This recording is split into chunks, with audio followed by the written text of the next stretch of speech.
नमस्कार दोस्तों, आपका स्वागत है दृष्टि आईएएस एडिटोरियल एनालिसिस के एक नए एपिसोड में। इस एडिटोरियल एनालिसिस में हम 3 चीज़ें करते हैं। पहला, एडिटोरियल का लिंक स्थापित करते हैं यूपीएससी सिलेबस के साथ। दूसरा, एडिटोरियल के की पॉइंट्स को समझने की कोशिश करते हैं। और तीसरा, एडिटोरियल में आए हुए की कॉन्सेप्ट्स जो कि एग्जाम की दृष्टि से महत्वपूर्ण हैं उन पर भी चर्चा करते हैं। तो आइए शुरू करते हैं आज का एडिटोरियल एनालिसिस। प्रिय व्यूअर, यह वीडियो अंग्रेजी में भी उपलब्ध है। देखना चाहें तो आप हमारे इंग्लिश चैनल दृष्टि आईएएस इंग्लिश पर जाएं। आपकी सुविधा के लिए इस वीडियो के डिस्क्रिप्शन में इंग्लिश वीडियो का लिंक भी दिया गया है। आज का एडिटोरियल हमने द हिंदू से लिया है और एडिटोरियल का शीर्षक है हिस्टोरिक रेटिफिकेशन।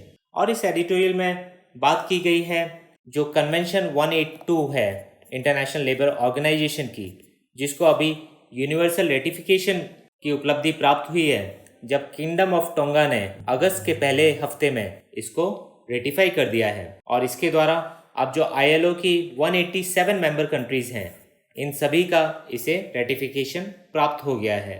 और कन्वेंशन 182 डील करती है worst forms of child labour के बारे में। तो आइए अब देखते हैं इसका सिलेबस के साथ लिंकेज। तो ये डायरेक्टली लिंक होती है जीएस पेपर 2 के साथ, जहाँ की गवर्नमेंट पॉलिसीज एंड इंटरवेंशंस एक इम्पॉर्टेंट टॉपिक है। और साथ ही साथ ये लिंक होती है welfare schemes for vulnerable sections of the population. और इसको जोड़ सकते हैं issues relating to development and management of human resources. और अंत में ये issues relating to poverty and hunger से भी जुड़ती है, क्योंकि यही मुख्य कारण है चाइल्ड लेबर के शुरू होने का। तो सिलेबस के साथ लिंक स्थापित करने के बाद आइए अब देखते हैं एडिटोरियल के की पॉइंट्स। तो एडिटोरियल के की पॉइंट्स में जाने से पहले आइए समझते हैं कि मसला क्या है। तो इस मैप में हम देख सकते हैं किंगडम ऑफ टोंगा, जो कि यहाँ है, और ये ऑस्ट्रेलिया के नॉर्थ ईस्ट में है, जबकि न्यूजीलैंड के ऊपर है ये। और किंगडम ऑफ टोंगा ने अगस्त के पहले हफ्ते में जो इंटरनेशनल लेबर ऑर्गेनाइजेशन की कन्वेंशन 182 है, जो कि डील करती है worst forms of child labour से, इसको रेटिफाई कर दिया है। और किंगडम ऑफ टोंगा के रेटिफिकेशन के बाद इंटरनेशनल लेबर ऑर्गेनाइजेशन के 187 मेंबर स्टेट्स का रेटिफिकेशन इस कन्वेंशन को मिल गया है। और ये एक यूनिवर्सल रेटिफिकेशन हो गया है इस कन्वेंशन का। और ये कन्वेंशन भारत के साथ भी जुड़ी हुई है, क्योंकि इस कन्वेंशन को जब 1999 में अडॉप्ट किया गया तो इसमें एक अहम भूमिका निभाई श्री कैलाश सत्यार्थी जी ने, जिनको 2014 में नोबेल पीस प्राइज भी दिया गया है मलाला यूसुफजाई के साथ। तो कैलाश सत्यार्थी जी के प्रयासों के बाद 1999 में आईएलओ ने कन्वेंशन 182, जो कि worst forms of child labour के खिलाफ है, उसे अडॉप्ट किया। और सेशेल्स विश्व का पहला देश बना जिसने सितंबर 1999 में इस कन्वेंशन को रेटिफाई किया। और अब टोंगा 187 देश बना है जिसने इसको रेटिफाई कर लिया है। इस मैप में हम सेशेल्स की लोकेशन देख सकते हैं, जो कि मैडागास्कर के ऊपर है। और यहाँ हम देख सकते हैं श्री कैलाश सत्यार्थी जी को और मलाला यूसुफजाई को, जिन्हें ज्वाइंटली नोबेल पीस प्राइज मिला था 2014 में। और कैलाश सत्यार्थी जी की जो ऑर्गेनाइजेशन है, जिसे उन्होंने 1980 में इस्टेब्लिश किया था, उसका नाम है बचपन बचाओ आंदोलन। ये भी हमें पता होना चाहिए। और अब देखते हैं चाइल्ड लेबर की क्या परिभाषा इसकी है जो आईएलओ ने दी है। तो आईएलओ के द्वारा चाइल्ड लेबर को परिभाषित किया गया है कि ये इस तरीके का वर्क है जो कि बच्चों को डिप्राइव करता है उनके चाइल्डहुड से, उनके पोटेंशियल से और उनकी डिग्निटी से। और ये उनके फिजिकल और मेंटल डेवलपमेंट में भी बाधा करता है।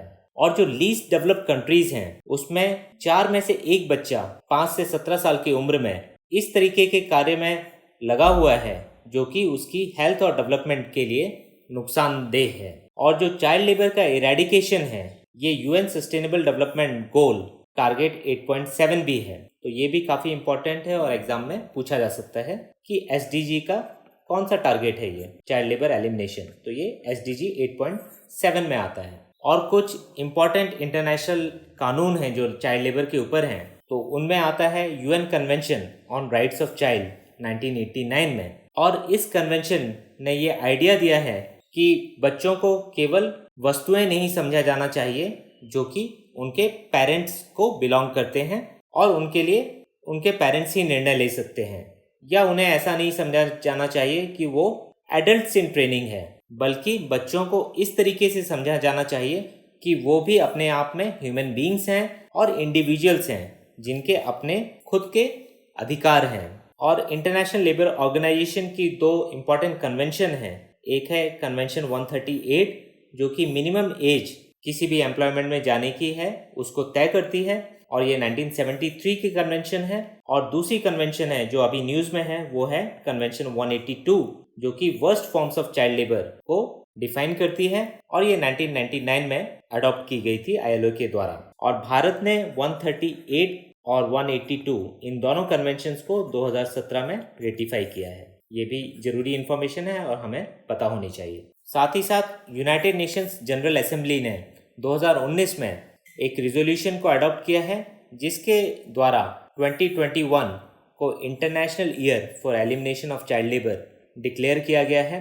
तो ये भी काफ़ी ज़रूरी इन्फॉर्मेशन है जो कि प्रीलिम्स में पूछी जा सकती है। और इस रेजोल्यूशन के द्वारा यूनाइटेड नेशन जनरल असेंबली ने ये उद्देश्य रखा है कि चाइल्ड लेबर को सभी स्वरूप में एलिमिनेट किया जाएगा 2025 तक। तो ये काफ़ी एम्बिशियस टारगेट भी रखा गया है। और अब देखते हैं कुछ ILO के आंकड़े जो कि 2016 के हैं। इसके द्वारा करीब करीब 15 करोड़ बच्चे 5 और 17 साल की उम्र में ऐसे हैं जो कि चाइल्ड लेबर में लिप्त हैं, और इसमें से आधे बच्चे यानी कि करीब करीब 7 करोड़ हैज़ार्डस चाइल्ड लेबर में कार्यरत हैं। और जो हैज़ार्डस चाइल्ड लेबर है ये सबसे ज़्यादा 15 से 17 साल के बच्चों में देखा गया है, लेकिन करीब 1/4 जो हैज़ार्डस चाइल्ड लेबर है वो 12 साल के कम बच्चे के द्वारा भी करवाया जाता है, जो कि काफ़ी चिंताजनक है। और इन आंकड़ों से ये भी पता चलता है कि चाइल्ड लेबर का जो ज़्यादातर कंसंट्रेशन है वो है एग्रीकल्चर सेक्टर में, जहाँ की 71% चाइल्ड लेबर पाया जाता है, और इसमें fishing, forestry, live stock herding और एक्वाकल्चर शामिल है। इसके बाद जो सेक्टर आते हैं वो हैं 17% सर्विसेज सेक्टर में और 12% इंडस्ट्रियल सेक्टर में, जिसमें कि माइंस भी आती है। तो इस बैकग्राउंड के बाद आइए अब देखते हैं एडिटोरियल के की पॉइंट्स। तो एडिटोरियल में ये बताया गया है कि बाल श्रम के जो सबसे विकृत स्वरूप हैं उसको टोंगा राज्य ने यानी कि किंगडम ऑफ टोंगा के द्वारा अवैध या गैर कानूनी घोषित किए जाने के स्वागत योग्य निर्णय के साथ ही जो ILO के 101 वर्ष के इतिहास में, तो ILO का फॉर्मेशन हुआ था 1919 में ट्रीटी ऑफ वर्साइल्स के अंतर्गत। तो पहली बार इसके 101 साल के इतिहास में ये हुआ है कि किसी लेबर स्टैंडर्ड को यूनिवर्सल रेटिफिकेशन प्राप्त हुआ है। तो ये काफ़ी इम्पॉर्टेंट है कि फर्स्ट टाइम ILO की हिस्ट्री में किसी लेबर स्टैंडर्ड को यूनिवर्सल रेटिफिकेशन मिला है, और वो लेबर स्टैंडर्ड है कन्वेंशन 182 जो कि worst forms of child labour से संबंधित है। और जो कन्वेंशन 182 है इसको वर्ष 1999 में जो आयोजित हुई थी एनुअल इंटरनेशनल लेबर कॉन्फ्रेंस उसमें अडॉप्ट किया गया था, और ये बच्चों के यौन शोषण यानी कि सेक्सुअल एक्सप्लॉयटेशन, तस्करी यानी कि ट्रैफिकिंग, और सशस्त्र संघर्ष यानी कि आर्म्ड कॉन्फ्लिक्ट में डिप्लॉयमेंट और उनके समग्र हित को नुकसान पहुंचाने वाले अन्य परिदृश्यों पर भी निषेध लगाता है। तो ये काफ़ी इम्पोर्टेंट है कि ये कन्वेंशन किन चीज़ों को स्टॉप कर रही है। तो बच्चों के सेक्सुअल एक्सप्लॉयटेशन को, उनकी ट्रैफिकिंग को और उनका डिप्लॉयमेंट किसी आर्म कॉन्फ्लिक्ट में या जिसके द्वारा उनके समग्र हित को नुकसान पहुंचता है, ऐसे किसी भी चीज़ पर ये निषेध लगाता है यानी उसे स्टॉप करता है। और साथ ही साथ जो कन्वेंशन 182 है ये 1973 की कन्वेंशन 138 जो कि मिनिमम एज कन्वेंशन के रूप में भी जानी जाती है उसको पूर्णता प्रदान करता है या उसके लिए पूरक का काम करता है। और एडिटोरियल में बताया गया है कि इंटरनेशनल लेबर ऑर्गेनाइजेशन के इन दोनों ही स्टैंडर्ड्स या कन्वेंशंस के प्रभाव से लाखों बच्चों को खतरनाक कार्य परिस्थितियों से बचाया गया है, और दूसरा इसके परिणाम स्वरूप प्राथमिक शिक्षा नामांकन यानी कि जो प्राइमरी एजुकेशन में एनरोलमेंट है उसमें भी उल्लेखनीय वृद्धि हुई है। लेकिन एडिटोरियल बताता है कि अभी भी कई चुनौतियां बची हुई हैं जहां तक चाइल्ड लेबर का सवाल है। एक तो अभी भी 152 मिलियन बच्चे बाल श्रम के शिकार हैं, और उनमें से भी 72 मिलियन बच्चे खतरनाक कार्य यानी कि हैजार्डस वर्क में काम कर रहे हैं। तो ये आंकड़े अपने आप में काफ़ी ज़्यादा चिंताजनक हैं, और बाल श्रम की जो प्रॉब्लम है वो कितनी बड़ी और भयानक है उस पर रोशनी भी डालती है।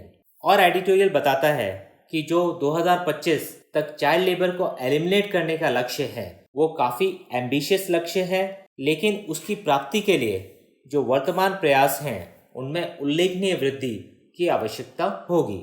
साथ ही एडिटोरियल में ये भी बताया गया है कि कोविड-19 महामारी के कारण अभी तक जो प्रगति हुई है चाइल्ड लेबर को रोकने में या उसको कम करने में, वो भी अब संकट में है। और ऐसा क्यों है?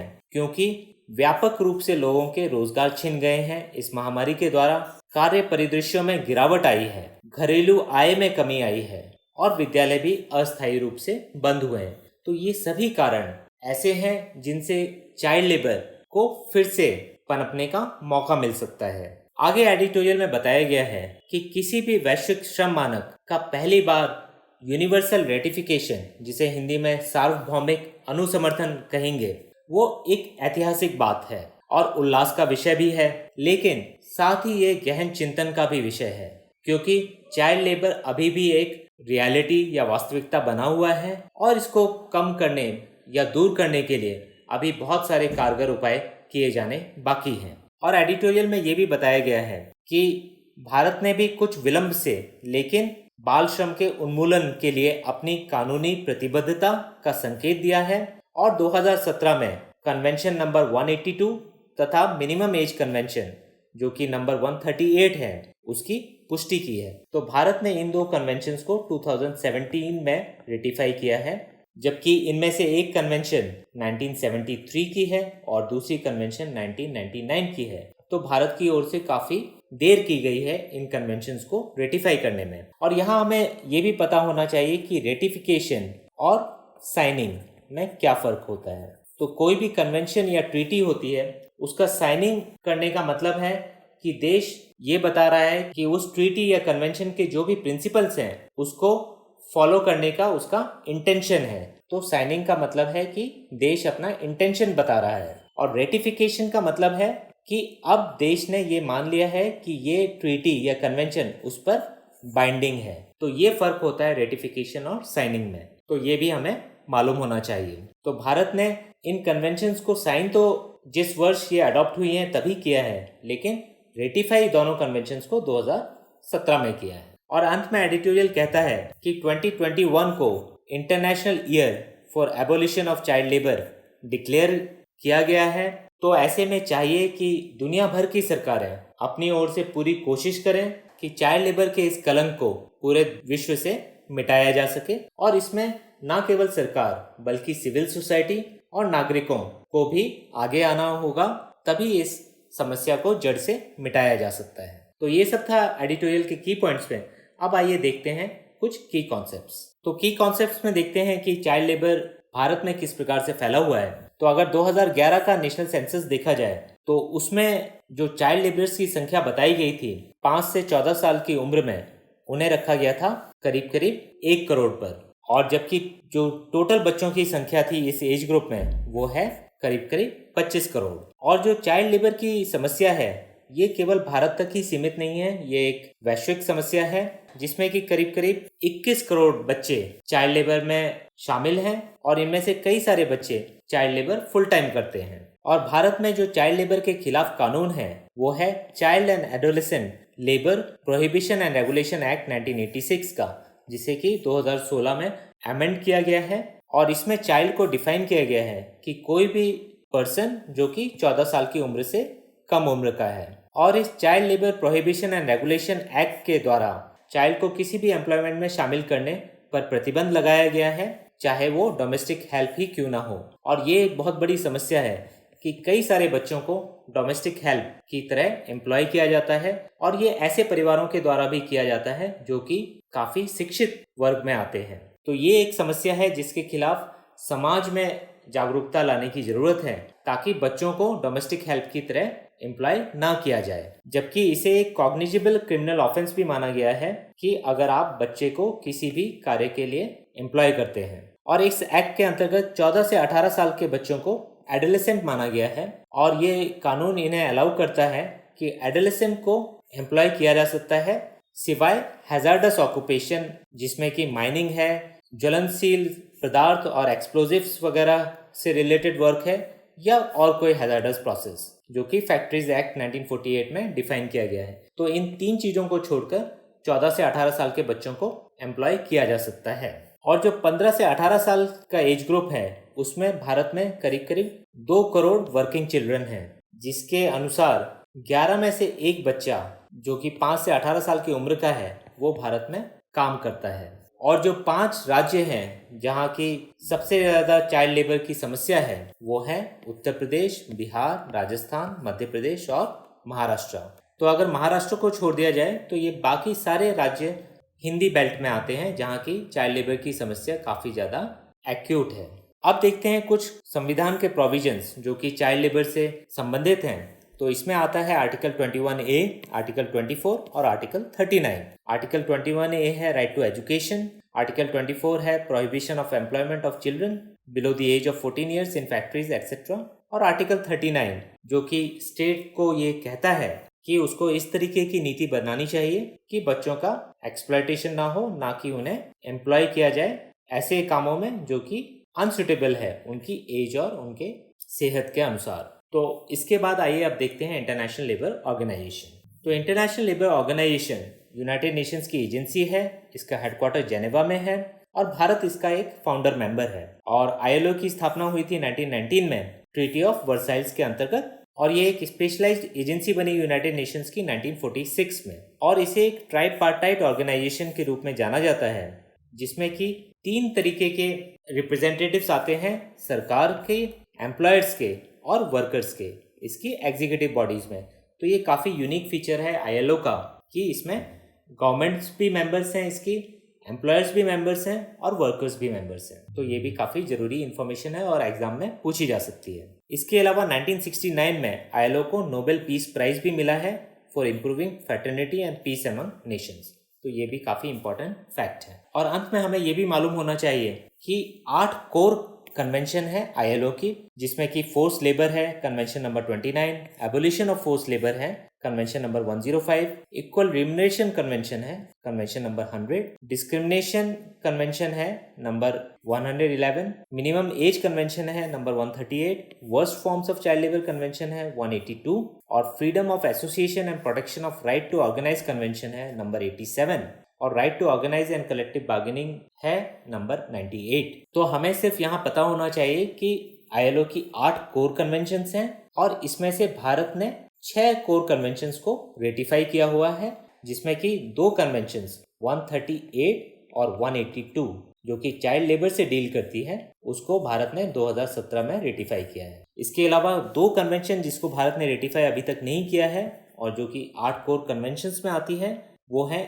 नंबर 87 और नंबर 98। तो इतनी जानकारी हमें होनी चाहिए। अब आइए देखते हैं किस प्रकार के प्रश्न हमसे पूछे जा सकते हैं प्रीलिम्स और मेंस में। तो प्रीलिम्स में आपसे डायरेक्टली ILO के ऊपर सवाल पूछा जा सकता है कि इसका हेडक्वार्टर कहाँ है, तो जेनेवा में है। इसकी इंपॉर्टेंट कन्वेंशंस जो न्यूज़ में है जैसे कि 182 जिसको यूनिवर्सल रेटिफिकेशन हो गया है, जब किंगडम ऑफ टोंगा ने इसको रेटिफाई किया है रिसेंटली, और 138 जो कि मिनिमम एज कन्वेंशन है और ये कौन से साल की है जब इसको अडॉप्ट किया गया था। सवाल आपसे ये भी पूछा जा सकता है कि कितनी कोर कन्वेंशंस हैं ILO की, तो टोटल 8 हैं कोर कन्वेंशंस, जिसमें कि भारत ने 6 को रेटिफाई किया हुआ है, 2 को रेटिफाई नहीं किया है। कन्वेंशन 182 जो कि worst forms of child labour से डील करता है, इसके ईयर ऑफ एडॉप्शन को पूछा जा सकता है, तो 1999, और जो लेटेस्ट कंट्री है जिसने इसको रेटिफाई किया है वो है tonga. International year for elimination of child labour, तो ये 2021 को डेजिग्नेट किया गया है UN के द्वारा, तो ये भी हमें पता होना चाहिए।